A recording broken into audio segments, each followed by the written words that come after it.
So credit cards are a very tricky tool, and let me explain why. Because most of the people that think that credit cards are bad because people are irresponsible, in reality, credit cards are just bad overall. And the people that think they know how to use them, usually they're also being tricked. And the people that really understand it, they're also being tricked. So it's one of those tools that the best way to really manage it is to not manage it at all and to just have it on auto mode. And that's exactly the way I use a credit card. So full transparency here. In this video, I'm going to tell you about 7 types of credit cards that you basically don't want to use whatsoever. However, the credit card industry is a $10.45 billion industry. I'm not worth that much money and I'm not willing to get sued. So I will not mention names, but the names will be very obvious for you to actually decipher. Okay. Now, by the way, if you're curious about Tommy, how do you use a credit card? The answer is very simple. I use it to maintain my credit score and to increase my credit score over time. So I have 3 credit cards. I set one small bill on them, pay it off in full every single month. I call that the one bill method. And this way, I don't worry about debt or anything.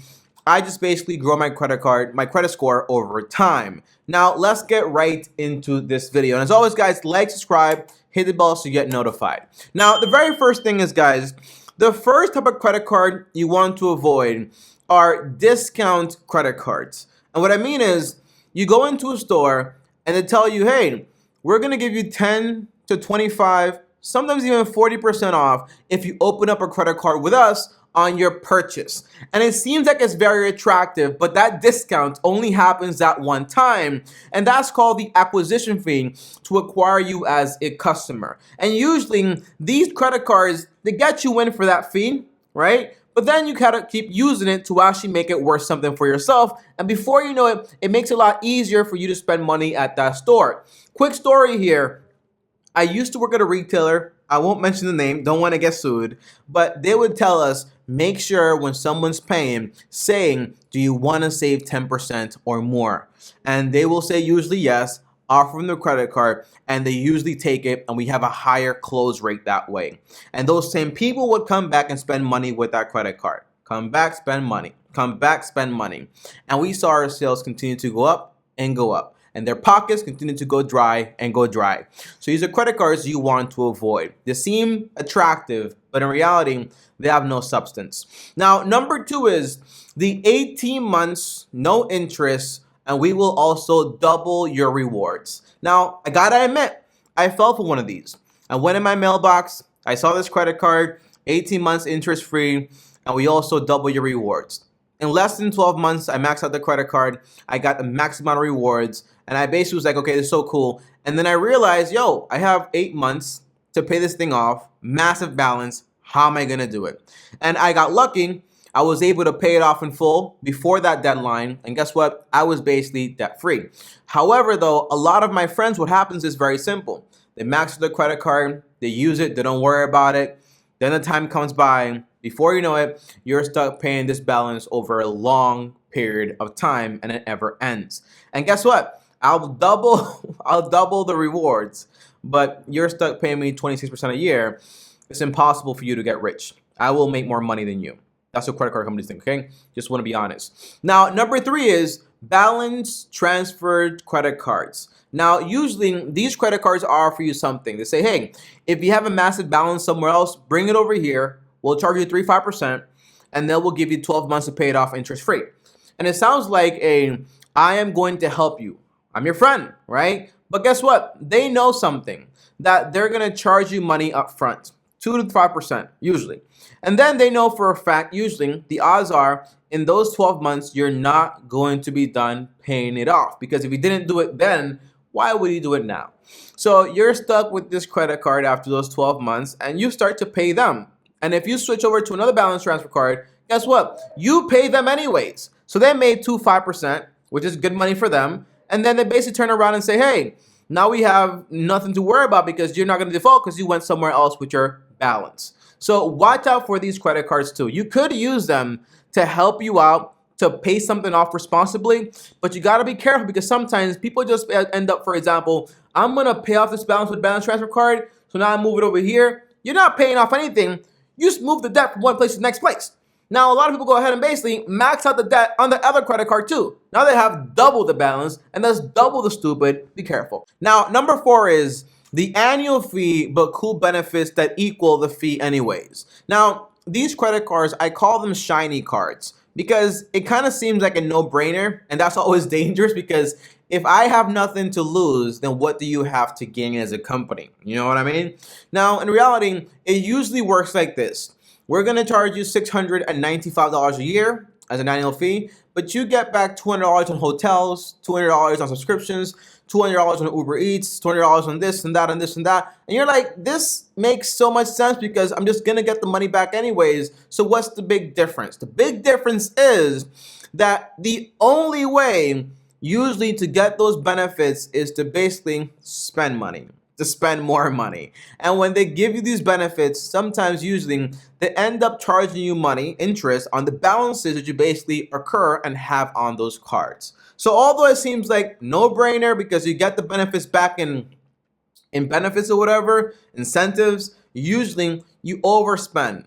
And usually they get you on the interest. So it makes no sense. I try to avoid annual fee credit cards like the plague.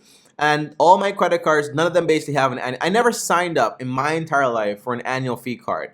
I just don't see the benefit of paying somebody to use a product that's going to make them money. And the benefits that are there that force me to spend money to justify it, I'm just not interested in it whatsoever. Now, number 5 are store credit cards. These by far are the worst because they incentivize you to spend more money. Now, all of my favorite stores, they all have a credit card. I won't mention them, of course, but every single of them basically have one. If I go over to buy electronics, that's the best place to do it. They have a credit card. If I go over to buy some clothes at a very good place, they have a credit card. Everyone has a credit card. And you know why, guys? Because there was a study that was basically done that showed that basically people that use credit are 18% more likely, or no, not that. That's not the statement. They spend 18% more on average than people that use cash or debit. Now that basically means that automatically by you having a credit card, you become more insensitive to spending more money, which basically means more money in their pockets. And that's why they're willing to acquire you for a fee because they know you're going to basically spend more money than you would have if you were using cash or debit because you're able to pay it off over time. And again, this is why I'm saying, but Tommy, if you're responsible, you're good to go. No, it's psychology.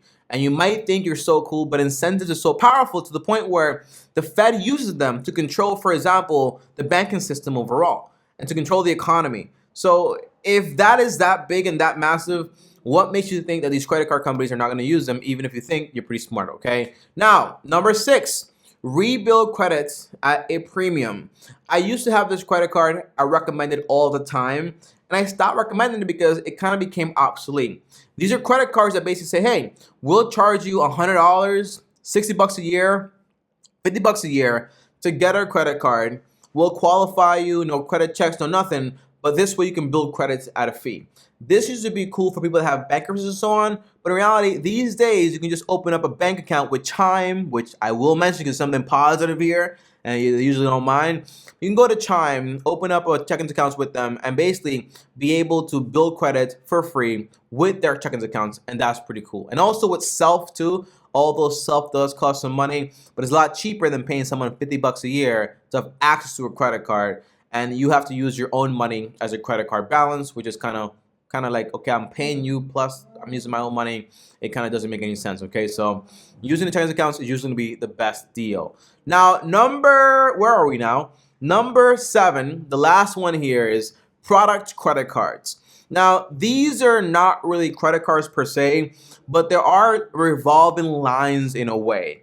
For example, you have a phone company and every single year they offer you, for example, a new phone. And they have an incentive, which is basically, if you give us your phone, we'll give you more than the phone is worth. And we have no interest to charge you. Or you go to a store, they charge you no interest, blah, blah, blah.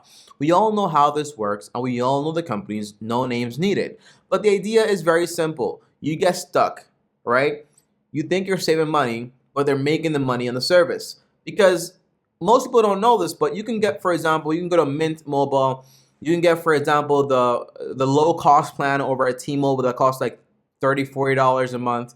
And that's basically your phone bill. $30, $40 at T-Mobile or $15 to $30 over at Mint Mobile. And that's it. But whenever you go, for example, to a company to get a phone and then you have to be a part of this other plan with the 5G or 8G or whatever it is these days, the answer is now you're paying like $80. Now you're paying, for example, $120 or something like that, right? And all of a sudden you see that basically I'm not being charged interest, but I'm paying a crazy premium for the service. So it doesn't make any sense. So that's why I say you got to be careful. And there are also, for example, retail stores that are online that say, hey, we're going to give you 5%, but then we also have an annual fee. And this annual fee on to be able to buy at our store or to give us, for example, give you free shipping or whatever it is, the answer is we're going to charge you that, but you give 5% on this, but you spend more money, and we have margins on that. The thing is, guys, okay, these people are not going to lose. And that's why I say the best way to use your credit card, to manage a credit card, is to not do it at all and just have it on auto payments. It's kind of like, for example, if you play with snakes, you can be the best snake charmer in the world, but eventually you will get bitten.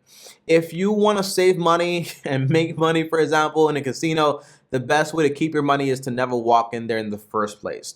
It's just one of those games that's basically not worth it at all.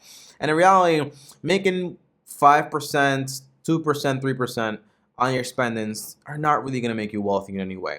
I know that sounds like counterintuitive because in reality you think like, oh, but I'm leaving money on the table, Tommy. No, you're not, because usually you tend to spend more money psychologically, and that's a fact. Okay, now that's it, guys. Thanks for watching. As always, like, subscribe, hit the bell so you get notified. Comment down below any questions. If you made it all the way to the end of the video, comment down below credit so I know you made it all the way to the end. Up here is another video. Over here is my face. Go subscribe. And as always, Long Term Team officially out.